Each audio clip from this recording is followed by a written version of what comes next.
El siguiente segmento tiene contenido o opinión. La entrevista en A Primera Hora. Analizamos los hechos del momento junto a sus protagonistas.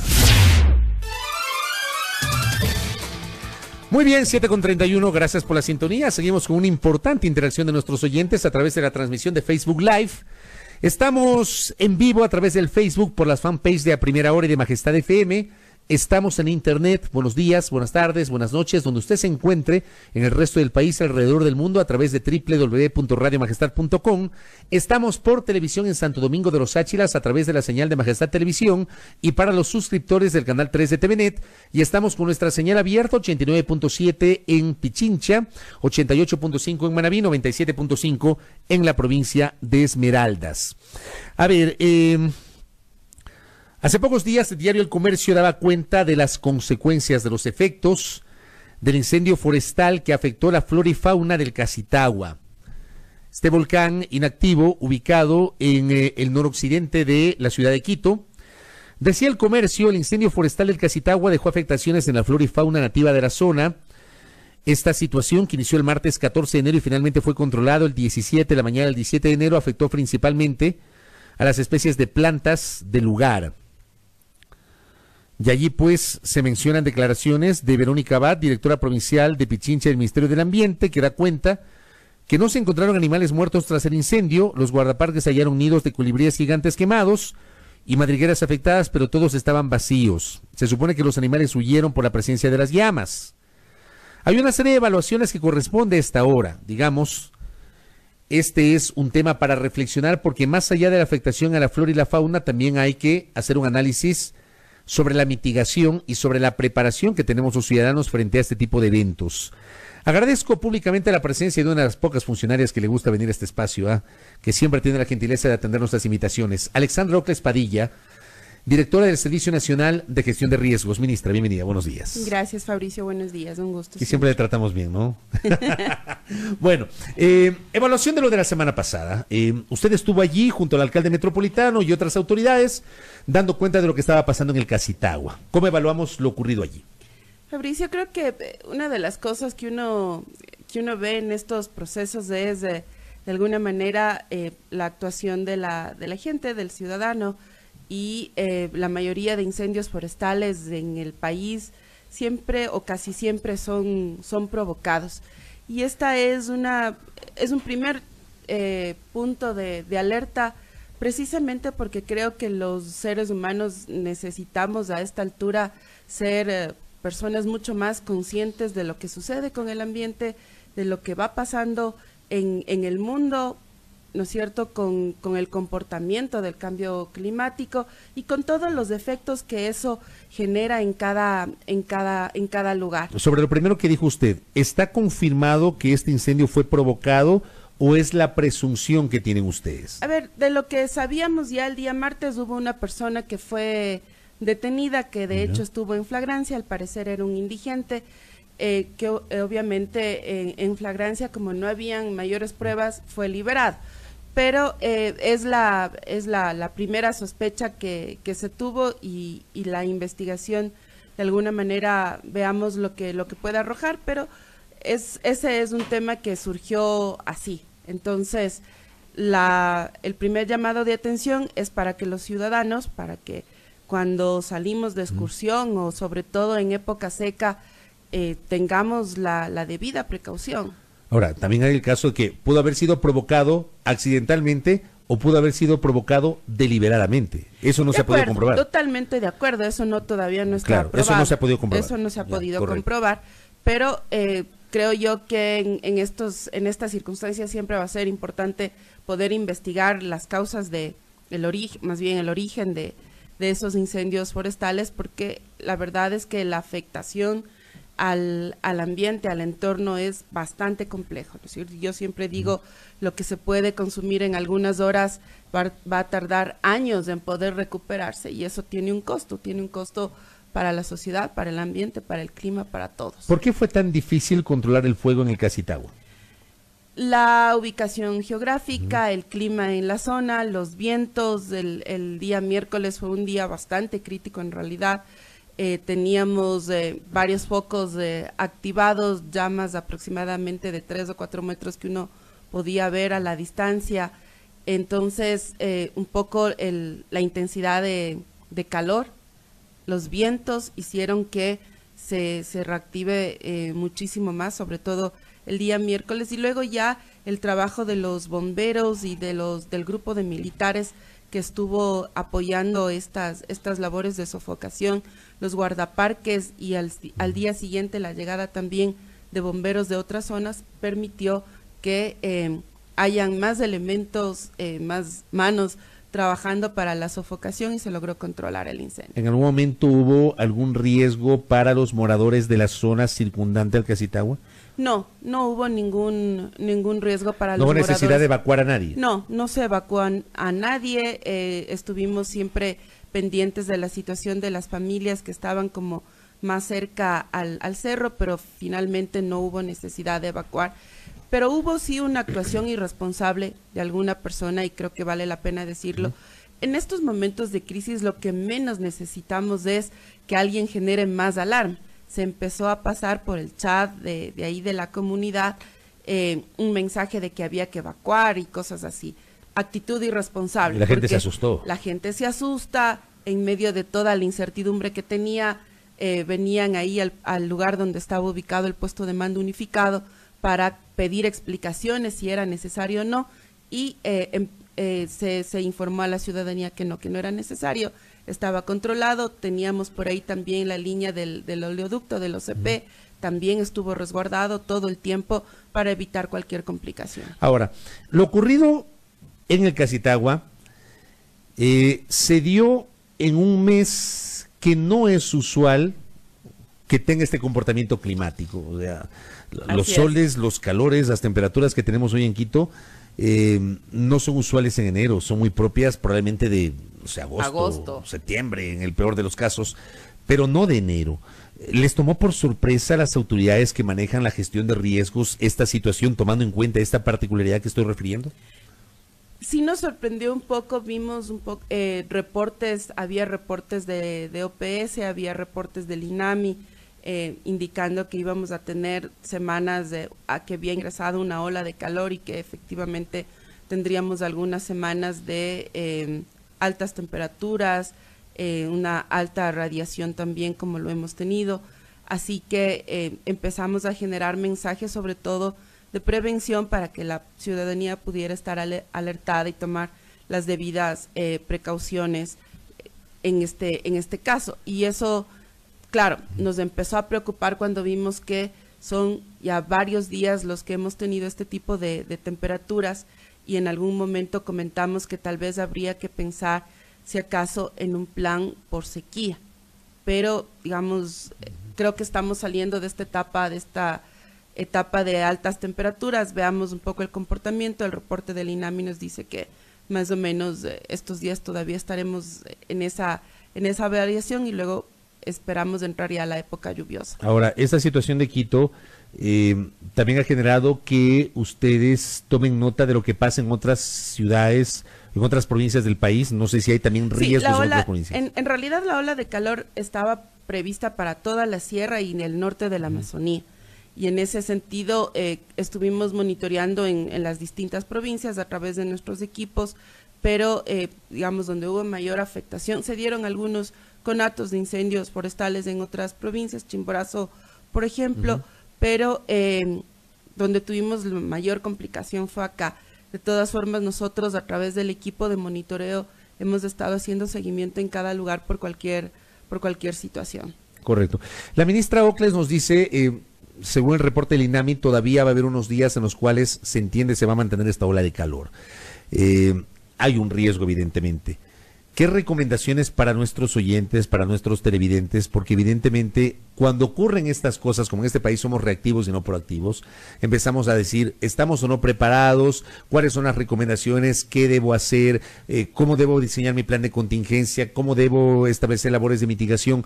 ¿Qué recomendaciones para nuestros oyentes? Creo que hay varias, Fabricio. A ver, frente a la ola de calor, la recomendación rápida es poder mantenerse hidratado, usar bloqueador solar, si puede use sombrilla, sombrero, gorra, protegerse también los brazos, la piel en general para evitar mayores complicaciones por el calor y sobre todo, como decía, mantenerse hidratado. Esas son como las recomendaciones generales. Pero en realidad creo que siempre los ciudadanos, sobre todo aquí en el país, necesitamos aprender a convivir con el riesgo y eso significa poder estar preparado siempre, es decir, que yo pueda trabajar en mi casa el plan familiar de emergencia, ¿no es cierto? Que cada uno de los miembros de la familia sepa qué tiene que hacer en caso de, que podamos tener la mochila de emergencia, que podamos tomar las debidas, ubicar bien nuestra zona para saber, hay algunos sectores, sobre todo en la costa ecuatoriana, que son zonas susceptibles de inundación. Y entonces lo que pedimos es ubique usted cuáles son sus rutas de evacuación. Se ha trabajado todo ese tema, Fabricio. Nosotros estamos casi estrenando el sistema de alerta temprana por tsunami, pero ese sistema de alerta temprana permite que las comunidades que son más susceptibles a que pueda ser afectados por un tsunami tengan ya ubicados cuáles son sus rutas de evacuación, cuáles son los puntos seguros. Están instaladas 178 sirenas en todo el perfil costero. Ecuador es de los pocos países en América Latina y sobre todo en América del Sur, el primero que tiene monitoreado todo su perfil costero, incluida Galápagos, que es gracias a este sistema de alerta temprana.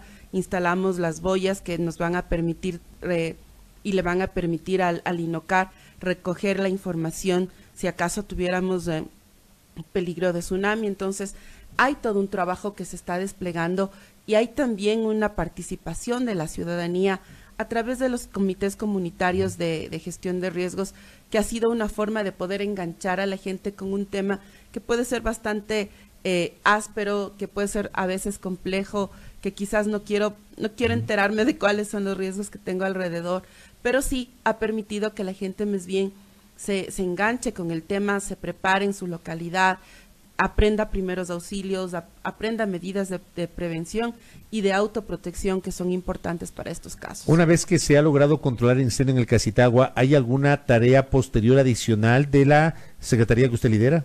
Nosotros, hemos estado acompañando en el puesto de mando unificado, haciendo coordinación interinstitucional, levantando información también, y en esa medida siempre obviamente cerramos ya el proceso de emergencia una vez que sentimos que todos los hechos están ya controlados, están ahora en labores de enfriamiento. Ayer teníamos una reactivación igual por esta ola de calor, algunos puntos se reactivaron, pero fueron sofocados rápidamente a través del Argus, del helicóptero del Cuerpo de Bomberos. En este momento ya no hay ningún riesgo en la zona. Veamos, todavía se está monitoreando, por estos días de calor, como digo, se nos han ido reactivando algunos puntos, pero en este momento se está trabajando en labores de enfriamiento de la zona. Para este año, el Servicio Nacional de Gestión de Riesgos ha experimentado alguna reducción del presupuesto respecto de los recursos asignados el año anterior. Hay un proceso de optimización de recursos. Usted no le llama reducción, le llama optimización. Digamos, sí, es una reducción, pero de todas formas para nosotros ha significado también poder hacer una planificación mucho más centrada en las necesidades que tenemos en el territorio, poder optimizar algunos aspectos que de pronto en el presupuesto del año anterior estaban contemplados. Quizás, digamos, nuestra reducción ha sido mínima, precisamente porque el año anterior cumplimos ya con varios proyectos que estaban en nuestras manos y que ya han sido concluidos y obviamente esos recursos ya no se requieren.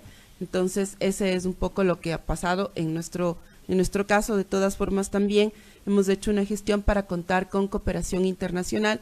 El año anterior tuvimos en cuanto a cooperación internacional aproximadamente $10 millones y eso es importante. Esperamos en este año tener una cantidad similar en el trabajo que estamos haciendo con distintos sectores. ¿Ha tenido usted que despedir personal?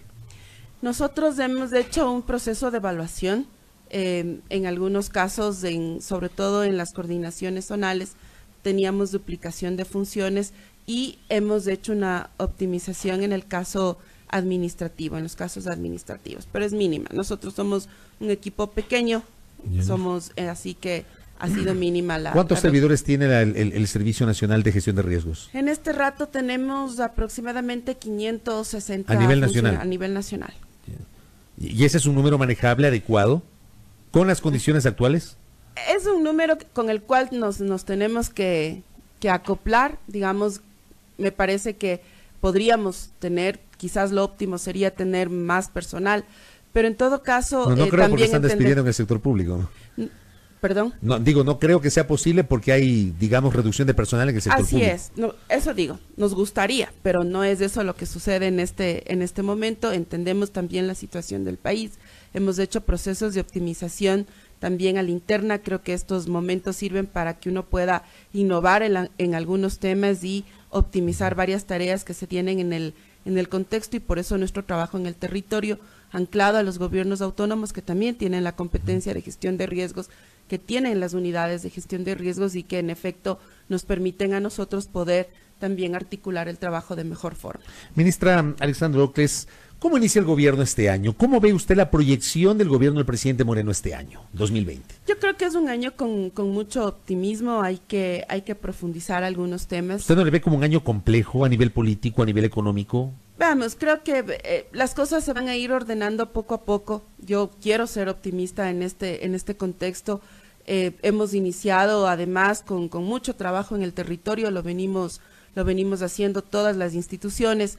Estamos activos a través de las brigadas Toda una Vida que se están desarrollando en todo el país, además de todas las cosas que hace cada uno de los ministros en el territorio. Eso permite poder aproximar muchísimo más los servicios de las distintas instituciones al ciudadano, y en esa medida ir generando también una mejor activación y participación en este contexto. Y creo que un poco en el tema económico y en el tema social hay que ir transitando, quizás saliendo ya de este proceso que ha sido bastante complejo. Eso hay que reconocerlo, ha sido un proceso complejo para el gobierno, y que en esa medida hay que ir también todos buscando las mejores condiciones para que juntos podamos decir que hemos sacado el país adelante. Ahora, se entiende que el primer trimestre, entre febrero, marzo y abril, se podría dar una decisión anunciada por el propio presidente de la República hace pocos días, que es la focalización del subsidio a los combustibles, a las gasolinas extra y Ecopaís, y no descartó el presidente el diésel. Allí se podría dar, no dio fecha todavía, pero habló de febrero, marzo o abril. Entiendo que todavía no está definida la fecha. Pero por ahí podría haber algún tipo de nuevo foco de inconformidad o de protesta. ¿Cómo se está preparando el gobierno para enfrentar aquello, tomando en cuenta que, según el presidente, se va a tomar esa decisión? Fabricio, creo que el análisis que se hacen de estos temas, que son fundamentales, sobre todo a nivel económico, tienen que tener obviamente un proceso de información, un proceso de relación y de activación con los distintos sectores, porque creo Cosa que no pasó en octubre. Hubieron algunas fallas y eso hay que reconocerlo. Ustedes sí admiten que hubo ese error de no haber socializado este tema en octubre. Hubieron algunas fallas, digo, y hay que reconocerlo, y eso obviamente puede generar complicaciones en el escenario político, y creo que también es importante que haya una fluidez en la información para que los distintos sectores puedan tener de primera mano la situación real, la información real, para evitar distorsiones, para evitar estas confusiones, para evitar esta cantidad de mentiras, de noticias falsas que suelen existir en las redes sociales. Yo siempre digo que uno no hace política a través del Twitter, no hace política a través de las redes sociales, la política es muchísimo más amplia. Pero varios de sus compañeros sí lo hacen a través del Twitter. Bueno, pero digamos, es lo que cada uno puede pensar. En lo personal, creo que uno no hace política a través de Twitter o de las redes sociales. Ese es un instrumento que puede servir para unos niveles de comunicación. Sin embargo, la política tiene otra connotación. La política está en la calle, o sea, la política hay que acercarse, ustedes como autoridades, acercarse al mundo real que es la gente. Exacto. No quedarse en el mundo digital. Y eso es lo que estamos haciendo y lo que está pasando a través, por ejemplo, de las brigadas Toda una Vida. Cuando uno está en las brigadas, la gente se acerca a conocer los servicios. Muchas veces durante la semana uno no tiene tiempo de salir a las distintas instituciones, no tiene tiempo de ir al IES o al registro civil. En las brigadas usted tiene la posibilidad de llegar, de informarse, de conocer, de preguntar, de atenderse. Entonces, esta es una un proceso bastante interesante, bastante útil también para el ciudadano, que en el fin de semana, sábado, domingo, nosotros estamos activos en el territorio a través de las brigadas. Pero hoy se dan cuenta que hay que acercarse a la gente, no lo hicieron en octubre cuando había que socializar el tema de los combustibles, ministra. Pero digamos, se dieron varias reuniones con algunos sectores. También creo que es importante saber a qué juegan esos sectores, porque se dieron varias reuniones con algunos sectores, sobre todo que tienen que ver con la utilización de combustible. Y en ese sentido, por eso digo, Fabricio, este es un momento en el que el país necesita certezas y certezas de lado y lado, y una actuación ética tanto de los sectores sociales como también de las distintas autoridades. Y así lo venimos haciendo. Los procesos de diálogo que ha desarrollado el gobierno han sido importantes en la medida en que permiten una mayor fluidez de la información, una aproximación a lo que realmente está pasando, sobre todo en la situación económica del país, para que todos tengamos la responsabilidad de actuar con ética y también de poner y arrimar el hombro frente a lo que sucede. El diálogo per se es positivo, pero digo, ¿cómo evaluamos la calidad de ese diálogo? Y le hago esta pregunta porque esa semana posterior a los hechos de octubre, cuando se derogó el decreto ejecutivo 883, hubo 2 reuniones esa misma semana con los dirigentes de los sectores sociales e indígenas que habían liderado las manifestaciones de octubre. Y posterior a eso, entiendo, ¿se enfriaron o se desactivaron esas reuniones? ¿De qué calidad de diálogo estamos hablando si finalmente no se lograron concreciones? Pero es que, Fabricio, creo que estamos viendo solo de un lado. También hay que ver el comportamiento del otro lado. ¿Y cuál es el comportamiento del otro lado? Del otro lado no siempre ha sido transparente y no siempre ha sido apegado también a esta necesidad de poder transparentar las acciones que se están dando en el territorio. Cuando uno va al territorio y pregunta y habla con la gente y está conociendo sobre distintas realidades, los dirigentes están mal informando. Es lo que ha pasado sobre todo en varias de las comunidades indígenas de la Sierra Centro. Hay mucha desinformación, hay mucha actuación poco ética de parte de la dirigencia, y creo que eso no ayuda tampoco en este proceso en donde necesitamos tener en cambio una actitud muchísimo más abierta. Yo vengo de un proceso de organizaciones sociales y usted lo conoce, Fabricio, y creo que en ese sentido a veces desde la organización social, que siempre está en continua confrontación con el Estado, ese es su rol, esa es su realidad. Pero ¿no ¿con quiénes están dialogando hoy? Si no dialogan con la dirigencia de la CONAIE, ¿con quiénes están dialogando hoy? Bueno, pero la CONAIE obviamente tiene una serie de organizaciones territoriales y es también importante poder aterrizar en las organizaciones. ¿Y están hablando con esas organizaciones? Y estamos hablando con las distintas organizaciones territoriales, porque creo que eso es también importante.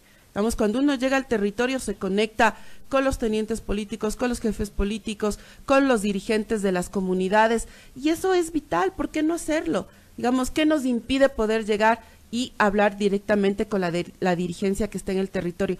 Hay que hacerlo, hay que informarlo, hay que establecer mecanismos de relación también con esos sectores para evitar precisamente manipulaciones, y creo que eso es importante. ¿El diálogo con Jaime Vargas está cerrado? Yo no creo que esté cerrado, pero también depende de cuánto quiere dialogar usted, ¿no es cierto?, en estos espacios. ¿El señor Vargas no quiere dialogar con el gobierno? Le hemos visto en una actitud compleja. Creo que se mantienen algunas conexiones. Yo no estoy directamente en la parte política, pero digamos, le hago estas preguntas porque usted es parte del gabinete y además sí, usted lee la política, además. De acuerdo, pero por eso le digo, Fabricio, creo que es importante también cuando uno quiere dialogar, sabe que tiene que dejar de lado ciertas actitudes para poder establecer directamente esa relación. De lo contrario, no es diálogo. Entonces, en ese sentido, hay que buscar todos los mecanismos posibles para poder lograr consensos, acuerdos en torno a un sinnúmero de aspectos. Pero además, Fabricio, este ejercicio que se ha hecho con el gobierno del Acuerdo Nacional ha permitido también precisamente eso, establecer mecanismos de diálogo y algunas concreciones que ya en estos próximos días empezarán a anunciarlo, sobre todo el vicepresidente, que ha estado encargado de llevar adelante los procesos del Acuerdo Nacional. Y también, digo, algunas cosas ya se están dando como parte de ese acuerdo, esos acuerdos. ¿Están conscientes que esas intenciones que puedan tener se pueden chocar con el hecho de que este es un año preelectoral? Este es un año preelectoral, es Sí, un exacto. año complejo, digamos, políticamente hablando, sin duda. Muchas de las acciones nosotros mismos desde la gestión de riesgo hemos dicho, oigan, este año tiene un matiz importante y es que es un año preelectoral, entonces muchas cosas, incluso las actuaciones que pueden tener ciertas autoridades, va a ir en esa línea y hay que manejarlo. Y eso obviamente marca también el rumbo de la gestión. El tema es que en función del año preelectoral habrá cosas que se van a poder hacer, habrá cosas que no se van a poder hacer y habrá cosas sobre las cuales tendrán limitaciones para hacer o para no hacer. Y por eso hay que tener una estrategia política ¿La tienen? para desarrollar eso, la estamos trabajando y creo que es importante. Otto Sonnenhorstner es la carta del gobierno para las elecciones del próximo año. Yo no me atrevo a decir eso. Otto Sonnenhorstner es el vicepresidente de la República en funciones, camina todo el territorio articulando con distintos sectores. Ya más adelante lo veremos. Hay quienes creen que él está trabajando para la candidatura presidencial del 2021. Veamos si esa es una posibilidad, digamos, es una decisión personal del vicepresidente. ¿La posibilidad de que el presidente Moreno considere una candidatura a la reelección está descartada o si es una posibilidad, valga la redundancia? Fabricio, en política todo es posible, así que hay que ver cuál es la decisión del presidente. Hoy el presidente está concentrado en poder sacar adelante varios de los temas en los cuales se ha empeñado y nos ha pedido especial atención a todo su gabinete. Yo lo de Moreno le pregunto porque más allá de que el presidente de la República ha sostenido de forma recurrente de que no buscará la reelección, hubo una declaración hace un par de semanas de la asambleísta Ana Belén Marín de la provincia de Cotopaxi en un programa de televisión, en Políticamente Correcto, en la que dijo que no descartan proponer al presidente de la República que considere la candidatura a la reelección. Sí, bueno, eso es una posibilidad. ¿Usted qué opina? Es una posibilidad, digamos, siempre en estos casos uno tiene que tomar en principio una decisión personal. Si el presidente Lenín Moreno quiere tomar esa decisión, quiere hacerlo, digamos, está bien, ¿no es cierto? Es una decisión que él tiene que valorar de acuerdo a todo lo que ha vivido en estos años de gestión al frente del gobierno. Aún con esas cifras, la semana anterior estuvo acá Paulina Recalde de Perfiles de Opinión y hablaba de una calificación de gestión de 18% y de una credibilidad apenas el 9%. Con esos porcentajes, y vuelvo a preguntarle a usted que usted tiene experiencia política y lee la política, ¿con esos porcentajes se puede pensar en algo así? Fabricio, todos los insumos tienen que servir para tomar una decisión. Las cifras, la actuación misma, el desarrollo del gobierno, el nivel de gestión, todo tiene que servir para poder tomar una decisión en ese sentido. Vuelvo, repito, creo que es una decisión personal, aun cuando uno quiere ser, uno dice yo quiero ser alcalde de, y entonces tiene que saber, ¿no es cierto?, y tener claridad si tiene las condiciones para hacerlo o no, pero todo es posible, digamos, varios sectores le pueden plantear al presidente que vaya a la reelección y él tomará la decisión si quiere hacerlo o no. ¿Revisó usted el informe de la Comisión Interamericana de los Derechos Humanos? Lo leí muy rápidamente. ¿Qué le pareció?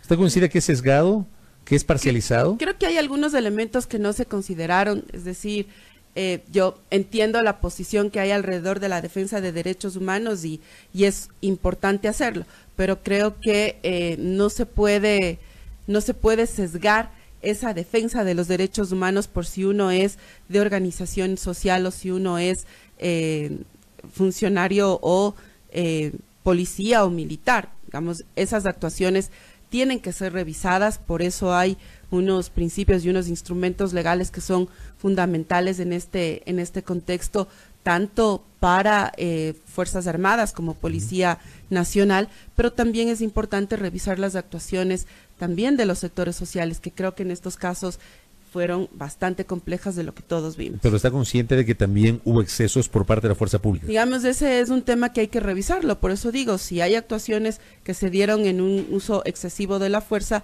entonces los operadores de justicia tendrán que intervenir. Correcto. Y cierro con esto porque me escribe Franco Fernández y me pide que le pregunte a la ministra Ocles, ¿cuándo va a visitar Zaruma, dice, en la provincia del Oro?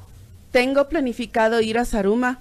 Nosotros estamos terminando ya una serie de estudios que nos correspondía hacer en el marco de la emergencia y en ese sentido iremos en estas próximas semanas. Por ahora estamos trabajando en la realización del 31 de enero de nuestro simulacro nacional costero por tsunami, que cada 31 de enero se da, así que estamos un poco concentrados en esa situación. Hoy nos toca cubrir las 6 provincias. Correcto, ministra, gracias por el tiempo. Muy Gracias amable. a usted, Fabio. Alexandra Ocles, directora del Servicio Nacional de Gestión de Riesgos, aquí hablando sobre su gestión y también sobre política. En punto a las 8 en la primera hora a través de Majestad FM.